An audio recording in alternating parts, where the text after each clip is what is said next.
So ఇప్పుడే మనం ఏపీలో చూసుకుంటే మరొక ఘోర ప్రమాదం సంభవించింది. కృష్ణా జిల్లాలో ఘోర రోడ్డు ప్రమాదం జరిగింది. ముఖ్యంగా చూసుకున్నట్లయితే ఇది హైవే.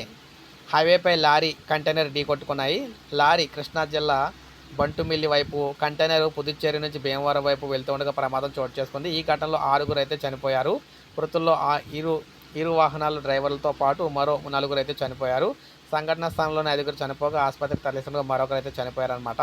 మృతుల్లో 5గురిని పశ్చిమ గోదావరి జిల్లా తాళరేవు వాసులుగా గుర్తించారు. ప్రమాద సమయంలో కృష్ణా జిల్లా బంటుమిల్లి వైపు వెళ్తున్న లారీలో డ్రైవర్తో పాటు 10 మంది ప్రయాణిస్తూ ఉన్నారు. కంటైనర్ డ్రైవర్తో పాటు ఓ ప్రయాణికుడు కర్రల లోడ్తో వెళ్తున్న ట్రాక్టర్ను తప్పించబోయి ప్రమాదం జరిగినట్టు తెలుస్తుంది. చేపలు పట్టేందుకు వెళ్తూ వీరంతా కూడా ప్రమాదానికి గురైనట్లయితే వెల్లడించారు. మృతదేహాన్ని మచిలీపట్నం ఆసుపత్రికి తరలించారు. ఈ ప్రమాదంపై మంత్రి కొల్లు రవీంద్ర దిగ్భ్రాంతి వ్యక్తం చేశారు. క్షతగాతులకు మెరుగైన వైద్యం అందించాలని ఆదేశాలు అయితే జారీ చేశారు. ప్రమాదంలో మత్స్యకారులు మృతి చెందడం బాధాకరమన్నారు. మృతుల కుటుంబాలకు సాయం అందించేలా కృషి చేస్తామని అయితే చెప్పడం అయితే జరిగిందనమాట. సో ఈ విధంగా ఏపీలో హైవేపై కృష్ణా జిల్లాలో మనకి హైవేపై ఘోర ప్రమాదం అయితే సంభవించింది. ఒకేసారి 6గురు అయితే చనిపోవడం జరిగింది. సో ఒక లైక్ చేయండి, అందరికీ తెలుస్తుంది. సబ్స్క్రైబ్ చేసుకోకపోతే మన ఛానల్ సబ్స్క్రైబ్ చేసుకొని ఫాలో